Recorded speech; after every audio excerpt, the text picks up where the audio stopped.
നമസ്കാരം. ഷാജി ജോൺ കെണിയിൽ അകപ്പെട്ട ചിന്തകളും ആയി. അദൃശ്യ സയൻസിനെ സൃഷ്ടിച്ചത് അദൃശ്യ ദൈവങ്ങളാണ് എന്ന വാദം ഉണ്ടാകാം. ഈ അദൃശ്യ സയൻസ് തന്നെയാണ് അദൃശ്യ ദൈവമെന്ന് വാദിക്കുന്നവരും ഉണ്ടാകാം.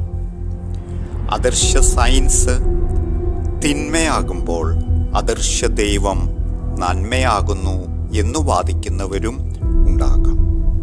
എന്തായാലും അദൃശ്യ സയൻസ് എന്ന പ്രതിഭാസം ഒരു യാഥാർത്ഥ്യമാണ്. അവയുണ്ട് എന്ന് ആരുടെ മുമ്പിലും കാണിച്ചു കൊടുക്കാം. വെറും കമ്പിയിൽ തൊട്ടാൽ അദൃശ്യമായ സയൻസിനെ അനുഭവിക്കാൻ സാധിക്കില്ല. അതിന് വൈദ്യുതി കടന്നു പോകുന്ന കമ്പിയിൽ തൊടണം. ഭൂമിയിലെ ഏറ്റവും പ്രധാനപ്പെട്ട ജലം അദൃശ്യതയിൽ നിന്ന് മഴയായും മഞ്ഞായും പ്രത്യക്ഷപ്പെടുന്നു.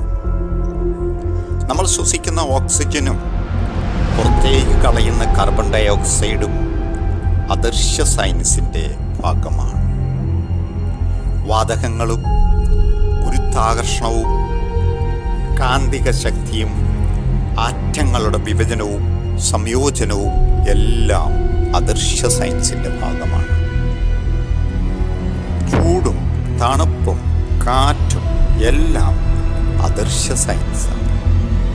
മനസ്സിലെ വികാരങ്ങൾ അദൃശ്യ സയൻസ്. പണ്ട് ഈ അദൃശ്യ സയൻസിനെയാണ് ദൈവം എന്ന് വിളിച്ചിരുന്നത്. അദൃശ്യമായ സയൻസിനാണോ അദൃശ്യമായ ദൈവത്തെക്കാൾ ശക്തിയുള്ളത്? അദൃശ്യ സയൻസിനെ നമുക്ക് മാനേജ് ചെയ്യാം. അദൃശ്യ ദൈവത്തെ നമുക്ക് മാനേജ് ചെയ്യാം എന്നുണ്ടെങ്കിൽ അത് ദൈവം അല്ലാതാകും. ദൈവത്തിൻ്റെ പ്രത്യേകത ആ ശക്തി ആരുടെയും കീഴിലല്ല, ആർക്കും നിയന്ത്രിക്കാൻ സാധിക്കില്ല എന്നുള്ളതാണ്. ദൈവികത ഒരു ആത്മീയത മാത്രം. ദൈവത്തിൽ നിന്ന് ഈ ഒരു പ്രതികരണം ഉണ്ടാകും എന്ന് പറഞ്ഞ് ആർക്കും ഒരു വെല്ലുവിളിയും ഏറ്റെടുക്കാൻ പറ്റുകയില്ല. കാരണം ദൈവം ആ വെല്ലുവിളി ഏറ്റെടുക്കുന്നില്ല. ദൈവശക്തിയുടെ കുത്തക ഭൂമിയിലെ ആരുടെ കൈവശവും ഇല്ല.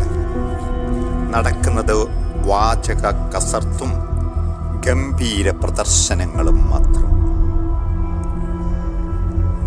സയൻസ് ഭൂമിയിലെ മനുഷ്യനെ ഭൗതികമായി ബോധ്യപ്പെടുന്ന കാര്യങ്ങൾ ആണ്.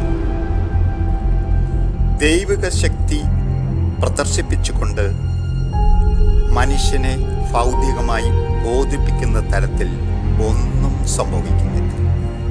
ദൈവിക ശക്തി ഒരു വിശ്വാസമാണ്. ഓരോ ജീവനും മുൻപ് എന്നൊന്ന് ഇല്ലെങ്കിൽ തന്നെ ശേഷം എന്നൊന്നുണ്ട്. ജീവൻ ഉണ്ടായതുകൊണ്ടാണ് ശേഷം ഉണ്ടാകുന്നത്. ആ ശേഷം നിഗൂഢമാണ്. ആ നിഗൂഢതയിൽ നിന്നാണ് പ്രതീക്ഷയേകുന്ന വിശ്വാസങ്ങൾ ജനിക്കുന്നത്. മറ്റൊരു ചിന്തയുമായി അടുത്ത ആഴ്ച കാണും വരെ ശുഭദിവസങ്ങൾ. നന്ദി. Please share and subscribe this YouTube channel. Thank you.